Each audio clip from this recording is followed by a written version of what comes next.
Asiago or Asiago PDO? Which one is real? Ciao a tutti. My name is Robert Campana. I'm the founder of the Stop Italian Sounding movement. Together with I Love Italian Food, we've created this video course on the Italian sounding phenomenon. Italian sounding is a deceiving phenomenon that uses Italian colors, geographical references, images, and words on the food and beverage packaging to induce the consumer into erroneously associating the local product with the Italian one. In this lesson, we're going to speak about the differences between Asiago and Asiago PDO. Let's start with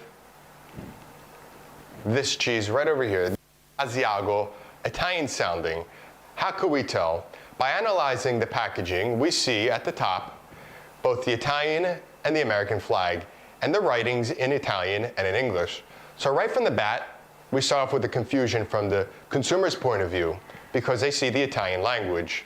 As we proceed, we also see the writing Belgioioso, which happens to be the company that makes this cheese. It sounds very Italian, but it is not. We have the name Asiago, and finally, the aging for this Italian-sounding cheese. Next, we'll speak about Asiago, the real Asiago. It's a PDO product, and we could tell by the branding on the rind. That's the dead giveaway that you're getting the real Asiago cheese. Another thing to look for when trying to determine if it's real or Italian-sounding is the PDO logo. And the PDO logo stands for Protected Designation of Origin, which I'll speak about in a second.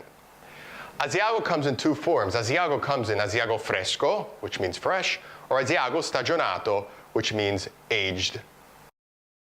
In terms of production, Asiago cheese originates from the Asiago Plateau in northern Italy, in the Veneto and the Trentino region. Behind the Asiago PDO are thousands of years of history based on traditions that are still maintained today. In fact, it's only in this area that Asiago is allowed to be produced.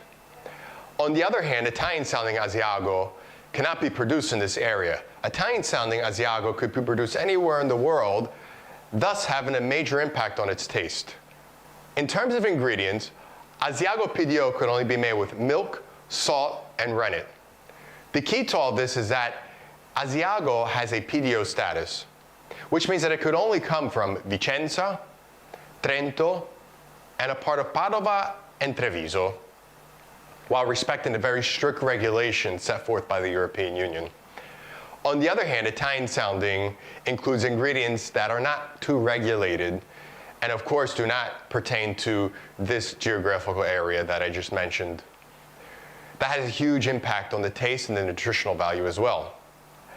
In terms of aging, Asiago PDO comes in two types: fresco, fresh, or stagionato, aged. Asiago fresco must be aged at least for 20 days, while Asiago stagionato has to be aged at least for 3 months to 15 months. These are qualities certainly that Italian-sounding Asiago don't have. Nutrition is also a very important thing to discuss, because Asiago PDO is a great source of protein, vitamins, and minerals. In fact, Asiago PDO is great for those who have low blood pressure because it's rich in mineral salts. In terms of the uses in the kitchen, Asiago PDO is great when eaten together with salad, grilled seasonal vegetables, or even with bread. Aged Asiago, or Asiago stagionato, is great with pasta, grated over soup, and especially over risotto. So, I'm going to ask you this question. The next time you're in a supermarket, which one are you going to choose? Are you going to choose Italian-sounding Asiago? Or are you going to choose Asiago PDO? Thanks, grazie mille a tutti.